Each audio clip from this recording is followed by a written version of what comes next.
नमस्कार, आप देख रहे हैं प्रो इंडिया टीवी न्यूज। और नवरात्रि का पर्व बिल्कुल समीप है। नवरात्रि के पर्व में मां दुर्गा की शक्ति की साधना की जाती है और शक्ति अर्जित की जाती है।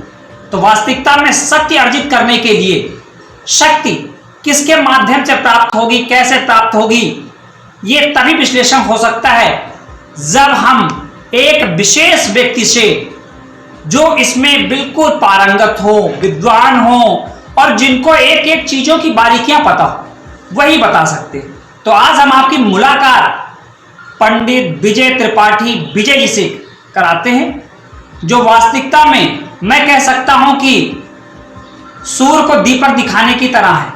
क्यों?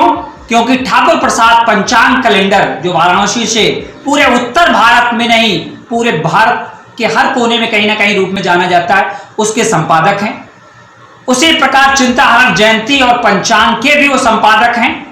उसी प्रकार संपादक वो श्री विद्या रहस्य के भी हैं और यहां तक कि ज्योतिष ज्ञान दर्शन के भी संपादक हैं। और उत्तर भारत और दक्षिण भारत में प्रचलित समाचार पत्र दैनिक जागरण, आई नेस्ट के विशेष पंचांग करता हैं। तो वास्तविकता में ऐसे महान व्यक्ति के द्वारा ही हमको पता चल सकता कि नवरात्रि का जो पर्व है वो वास्तविकता में मनाया क्यों जाएगा और कैसे मनाना चाहिए, नवरात्रि क्यों मनाते हैं। आज इसी तरह के रहस्यों को प्रो इंडिया टीवी न्यूज उजागर करेगा। बने रहे प्रो इंडिया टीवी न्यूज पर। धन्यवाद। हम में से बहुत कम लोगों को पता है कि नवरात्रि सामान्यतः 4 प्रकार की होती हैं या 4 वर्ष में मनाई जाती हैं, लेकिन 2 बहुत प्रमुख हैं। उन 2 में से एक सर्दी, जो शरद ऋतु में मनाई जाती है, और एक वसंत की, वसंत ऋतु के पश्चात मनाई जाती है। तो वास्तविक में वसंत ऋतु के पश्चात जो नवरात्र होती है उसका कितना महत्व है और नवरात्र का व्रत प्रथम बार कहां से प्रारंभ करना चाहिए, सर्दी वाले यानी शरद ऋतु वाले से कि वसंत ऋतु के पश्चात वाले से, ये जानकारी हम पंडित विजय त्रिपाठी विजय जी से जानते हैं। विशेषज्ञ भी हैं और उसमें इन्होंने जो चीजें हासिल की हैं वो हम सब में, एक साधारण मनुष्य में संभव नहीं है। तो वास्तविकता में नवरात्रि क्यों मनाई जाती, कब मनाई जाती, कैसे मनाई जाती और क्या किस तरह का इसका प्रचलन होगा और कैसे कैसे व्रत रखना है, ये पंडित जी से जान। की मंगलमय हो, चूंकि नवरात्रि का समय चल रहा है और आपसे अधिक जानकारी मुझे किसी जगह प्राप्त नहीं हो सकती। तो मैं ये जानना चाहता हूं कि नवरात्र का व्रत क्यों रखा जाता है और नवरात्रि से में शक्ति साधना किस प्रकार से होती है। देखिए, सनातन संस्कृति अपने आप में एक साइंस है। सर्वप्रथम तो मैं अपने सभी श्रोता बंधुओं को, धार्मिक व्यक्तियों को, सनातन धर्म के सभी व्यक्तियों को, उनके अंदर जो परमात्मा विद्यमान है उसको प्रणाम करता हूं। कृपया मेरा प्रणाम स्वीकार। नवरात्र के अतिरिक्त सनातन संस्कृति जो है उसके हर व्रत त्योहार में कुछ न कुछ विज्ञान छिपा हुआ है। उसी तरह वर्ष में 4 नवरात्रियां का प्रधान वो 4 नवरात्रियों को हमारे यहाँ माना गया है, जिसमें से 2 मुख्यतः हैं। एक वासंतिक नवरात्रि जो वसंत ऋतु में मनाई जाती है और दूसरी शारदीय नवरात्र जो शरद ऋतु में मनाई जाती है। वासंतिक नवरात्र में आप देखिए प्रकृति की लीला कितनी अद्भुत होती है। वसंत ऋतु का आगमन होता है, पेड़ों में नई पत्तियां आती हैं, पतझड़ शुरू होता है। एक तरह से प्रकृति जो हमारी कुदरत है ये एक नया जीवन पाती है, नवजीवन पाती है। यहाँ तक कि मनुष्यों में भी ये चीज़ पाई जाती है। अगर आप मनुष्यों को देखेंगे तो वसंत ऋतु में उनकी खाल जो है एक परत धीरे धीरे धीरे धीरे उधड़ने लगती है। तो वसंत ऋतु में शारदीय और ये जो वासंतिक नवरात्र हम मनाते हैं, इस नवरात्र को देखिए सर्दी बीत चुकी होती है, होली का पर्व हो चुका होता है, प्रकृति खुशहाल होती है। ऐसे में जब आपके शरीर के अंदर आपका आत्मा और मन खुशहाल होता है तो ऐसे में ये पर्व इसलिए मनाया जाता है कि हम वर्ष में एक बार कम से कम अपने शरीर को नई ऊर्जा से भर दें, ऊर्जावान हो जाएं, ताकि वह ऊर्जा पे पूरे वर्ष तक हमको सकारात्मक चीज़ों को समझने में, नकारात्मक चीज़ों को नकार देने में लगातार सतत प्रयत्नशील रख सके। सर, एक प्रश्न और भी जिज्ञासा के तौर पे अंदर हम लोगों और दर्शकों के भी मध्य में आता है कि नवरात्रि जब प्रारंभ होती है तो कहते हैं कि कोई तिथि होती है वो प्रारंभ से ही ले ली जाती है, तो कृष्ण पक्ष गुजर जाने के 15 दिन पश्चात जब शुक्ल पक्ष आता है 15 दिन, तब से नवरात्रि क्यों प्रारंभ की जाती है? इसके पीछे भी हमारे पुरातन जो ऋषि मुनि हुए उनका विज्ञान काम करता है। कहते हैं सृष्टि की जो शुरुआत हुई है, इसका जो कायनात जो हम देखते हैं, इसकी जो शुरुआत हुई है वो चैत्र शुक्ल प्रतिपदा के दिन ही हुई थी। इसलिए विक्रम संवत्सर की शुरुआत जो होती है चैत्र शुक्ल प्रतिपदा को ही मनाई जाती है। इसीलिए सर मेरे ख्याल से नववर्ष का जो प्रारंभ होता है वो यहीं से होता है, चैत्र शुक्ल प्रतिपदा से। आदरणीय, चूंकि नवरात्र का जो समय चल रहा है और सभी सनातनी व्यक्ति जितने भी हैं वो कहीं ना कहीं माँ के आशीर्वाद के लिए ली, तो अधिकतम इस कलयुग में उनको कितना लाभ हो सके और उनको किस तरह का दिया जा सकता है और किस तरह का पूजन किया जा सके, इस विषय में थोड़ा सा प्रकाश डालिए। देखिए, धर्मशास्त्रों में हमारे कहा गया है कलो चंडी विनायको, अर्थात कलयुग में चंडी और विनायक साक्षात फल देने वाले हैं।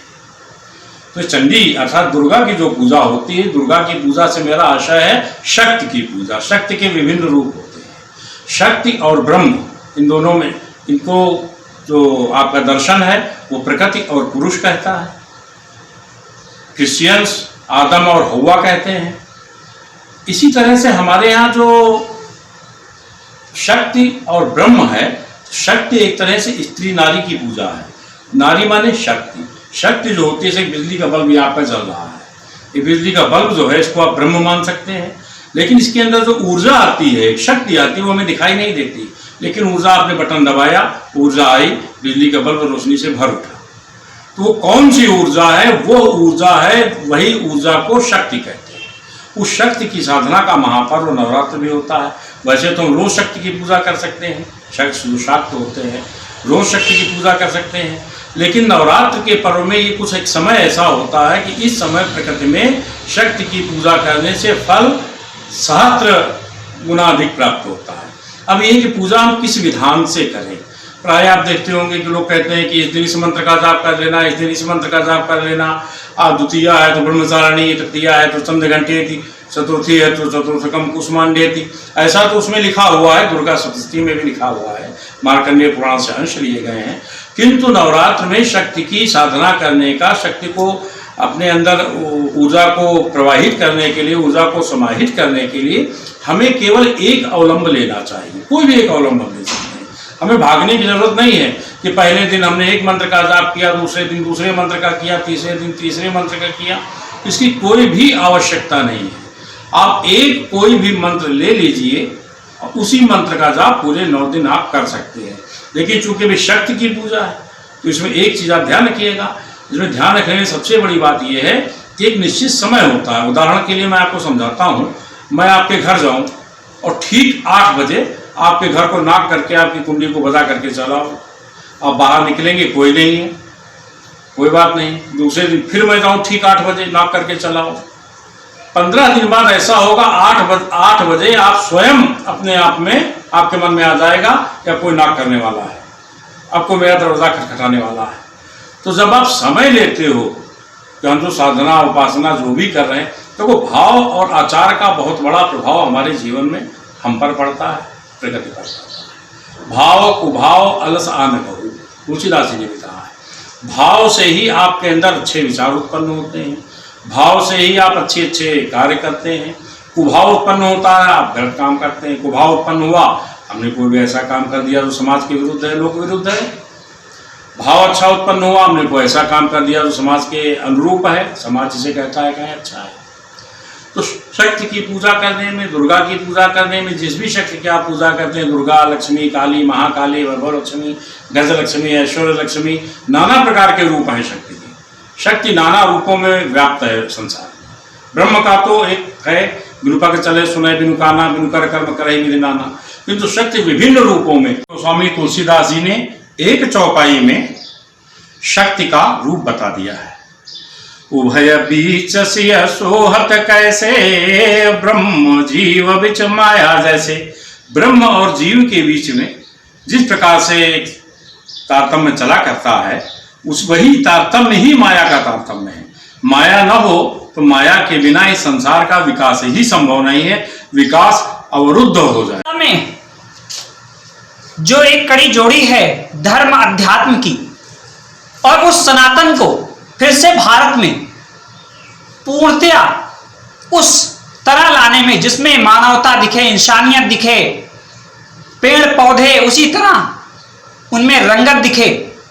प्रो इंडिया टीवी न्यूज़ आपको प्रतिदिन कुछ ना कुछ इसी तरह की जानकारी पंडित विजय त्रिपाठी विजय जी द्वारा उपलब्ध कराता रहेगा और आपके सम्मुख लाता रहेगा, और इस ज्ञान गंगा में, अध्यात्म गंगा में और धर्म गंगा में आपको ले जाता रहेगा। बने रहे प्रो इंडिया टीवी न्यूज़ के साथ। धन्यवाद।